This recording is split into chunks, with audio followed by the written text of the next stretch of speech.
Today, it's my great pleasure to introduce to you ASTERINAS, which is an open source Rust-based operating system that is Linux ABI-compatible and also features a novel framework kernel. And this is actually joint work with my students at SUSTech, my colleagues, collaborators from Ant Group, from Peking University and Zhongguancun Laboratory. Actually, our session chair is also one of co-authors, so you can ask me questions afterwards. Okay, so the project actually started 3 years ago when we were hoping to design a secure operating system that works in VM-based TEs like Intel TDX, AMD SEV. But as the project evolves, more and more stakeholders get involved, and this project has been evolved into building a general purpose operating system. But regardless of the end goal of this project, the research question remains the same: how to build a secure operating system with kernel memory safety. Well, the traditional approach is to perform formal verification on the memory safety of the OS kernels that is written in unsafe language. But in the past decades, we learned lessons from Cell 4 and the Certic OS that this type of interactive verification using theorem provers like Isabelle, HOL, or COG are very expensive. Although there are attempts to perform automated verification using push-button verification schemes, still there are limitations in the property that can be verified automatically and the complexity of code base. And in this project, we took an alternative approach, which is we try to build a secure operating system using a safe language, Rust. As you know, Rust has gaining popularity in the past couple of years, and more Rust-based operating system has been developed. This is because Rust offers memory safety through language features like ownership, borrowing, lifetimes, and this enables safer memory management without relying on garbage collection. These features are crucial for building secure and highly performant operating system kernels. And examples of Rust-based operating system include, not Linux, Rust for Linux, or some clean slate operating system like Talk, Leaf, Thesis. One of the major issues of these Rust-based operating systems is that they extensively use unsafe Rust. And unsafe Rust is a feature that is in Rust that allows the developer to bypass the safety check of the compiler to perform some low-level operations like to do row pointer dereferencing or directly access memories. And as you can see in this table, because the operating system needs to deal with the hardware resources, so majority of the creates that are in those projects have to involve unsafe Rust. For instance, in Talk, 91 out of 98 creates will use unsafe Rust. So the question here is that if this type of unsafe keywords is used widely in this safe operating systems, how secure can this operating system be? Well, one key contribution of our project is the proposal of a novel frame kernel architecture for OS kernels. And this, in the frame kernel architecture, the entire operating system kernel resides in a single address space in the kernel, pretty much like the monolithic kernels. But with a language-based intra-kernel privilege separation, the kernel is logically divided into two parts, the privileged OS framework and the deprivileged OS services. And the framework is written in both safe and unsafe Rust language, and the deprivileged OS services has to be written entirely in safe Rust. And because the deprivileged services needs to interact with OS, interact with hardware as well, so the privileged framework has to encapsulate low-level, hardware-oriented and safe operations into safe APIs, which will be leveraged by the services to implement most of the OS functionalities, including device drivers, file systems, so on and so forth. Well, it's similar to a monolithic kernel. All components within a frame kernel can communicate efficiently using function calls or shared memory.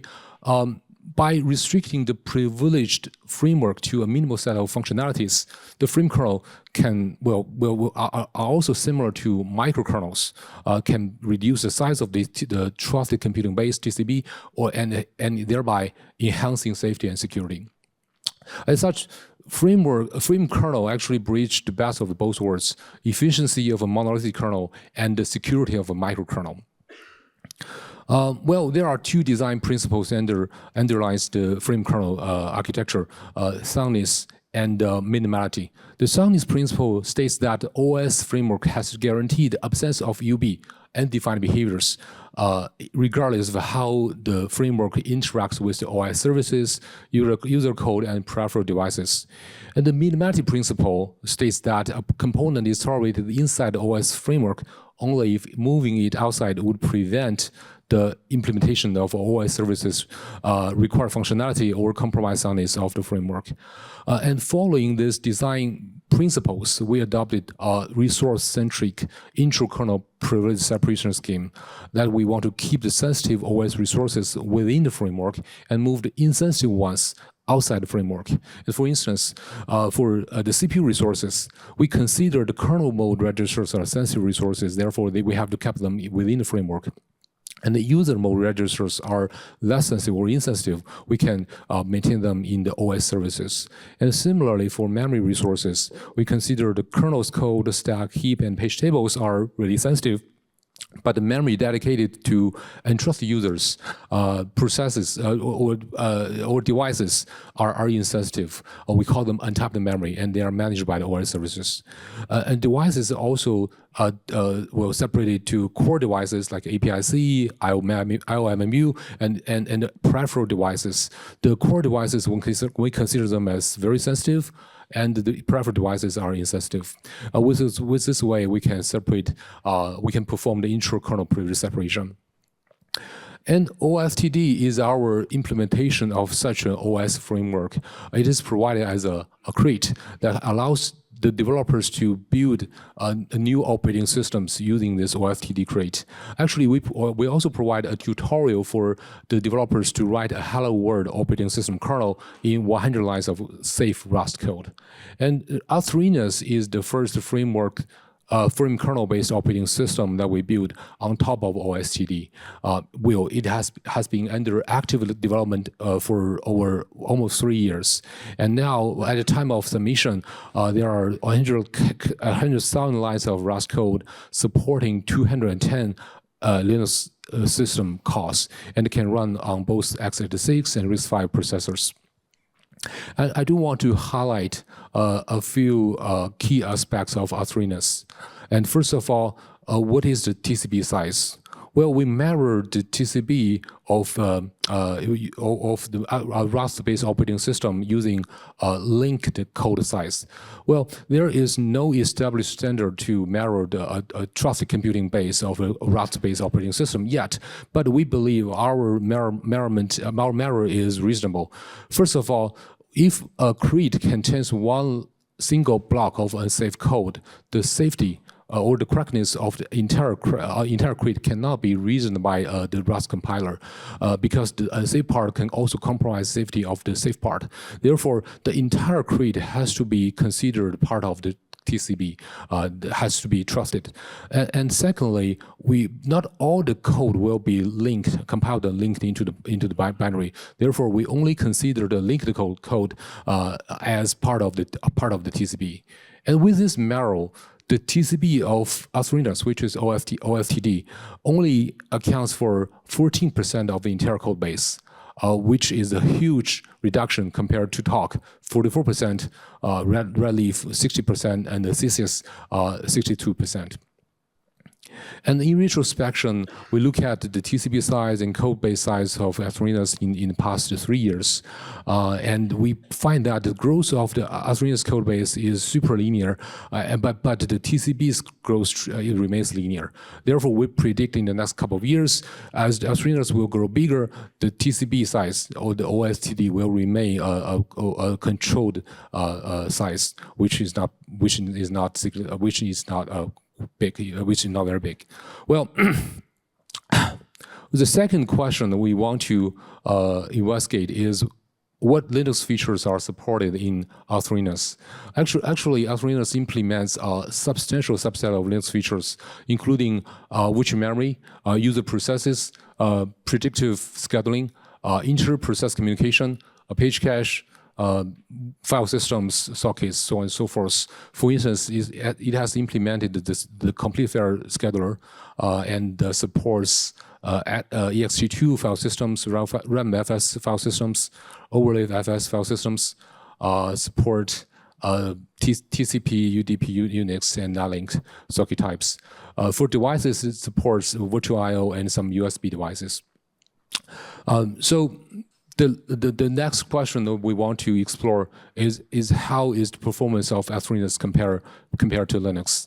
Well, we run extensive empirical evaluation of ASTERINAS and the Linux. So here I'm showing running LM bench, which is a serial system call intensive micro benchmarks, and the normalized performance is 1.08. So the meaning, let me explain this. The meaning of this normalized performance, if the number is higher than 1, that means ASTERINAS outperforms the Linux. If the number is lower than 1, that means the Linux performs better. And in this case, 1.08 means that, well, ASTERINAS is slightly better performant than Linux, but on the same level.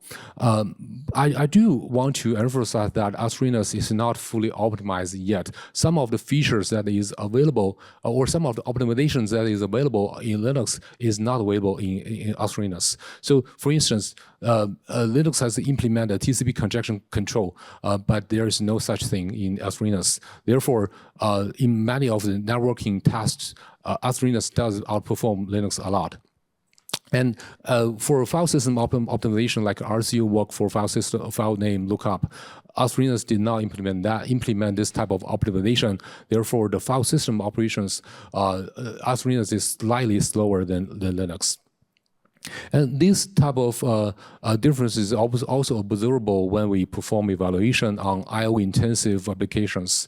Of course, here the result is this is the normalized performance of ASTERINAS and the Linux. For Nginx and Radix, the normalized performance is about 1. That means ASTERINAS is slightly outperforms Linux, and the SQLite 0.85, which means Linux performance is better. Well, this is also because that ASTERINAS is not fully optimized in terms of the file system operations.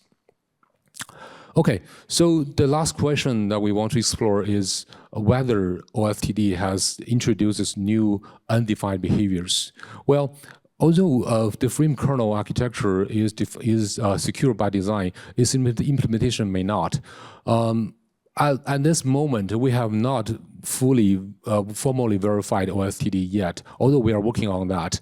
Right now, we have an ongoing project with SUSTech, hoping to formally verify OSTD, which is not big, only 10,000 lines of code. If you are interested in seeing where we are, you can take a look at this blog post towards practical formal verification for general purpose OS in Rust. But in this paper, what we did is try to detect undefined behaviors. So we extend a tool called Miri, which is a Rust official UB detection tool. It can detect undefined behaviors in Rust applications, but it cannot work for kernels, for Rust-based kernels. We extended Miri and built a tool called KernMiri, which understands the software-hardware interaction, like the page table operations. And with KernMiri, we were able to analyze automatically a large portion of OSTD.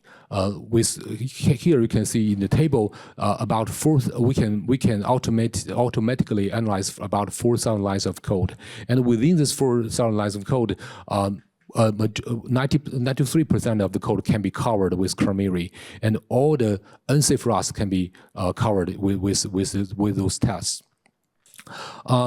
Okay, so these are some of the bugs that can be detected by KernMiri, including data risk UB and mutability UB. Well, in conclusion, we did demonstrate that OS kernel can achieve rich features, high efficiency, and memory safety at the same time, and we hope that ASTERINAS can serve as a convincing proof. But before I wrap up, I do want to show a couple of demos to illustrate how ASTERINAS works. And the first demo here is to run ASTERINAS on Alibaba Cloud in cloud environment. We're launching a bare metal cloud instance, not a VM instance, and in this way, the host OS is ASTERINAS. And this means that there will be no reliance on the Linux at all. As you will see that while the BIOS finishes work, we can select ASTERINAS in the grab menu, and then ASTERINAS will boot successfully. And this capability shows that the ASTERINAS has great potential to be used in cloud environment in the future. And the second demo is that we are launching ASTERINAS in a Lenovo laptop computer. This is the boot up process, which is a little bit slower than the speed of my talk. But the point here is that with this desktop or laptop environment, we can launch a game called Snake, and this Snake game can actually relies on a few device drivers for legacy PC keyboards or frame buffers, and like all other ASTERINAS device drivers, they are entirely written in safe Rust. And the third demo, we want to show that ASTERINAS can run GUI applications, and this is actually a very simple GTK-based program, including a lot of games like Pac-Man. Well, this is an ongoing effort that we are working on to enable ASTERINAS in a Linux desktop environment. So what is not shown in this demo is that ASTERINAS can run on TDX-based virtual machines and can also support machine learning. And we are still spend a lot of effort making ASTERINAS more closer to practical use. And with that, I really would like to thank all the contributors to this open source project. We can find the code here, and the name of the contributors are listed in this on this slide. And with that, I think I'm running out of time and can answer questions. Thank you.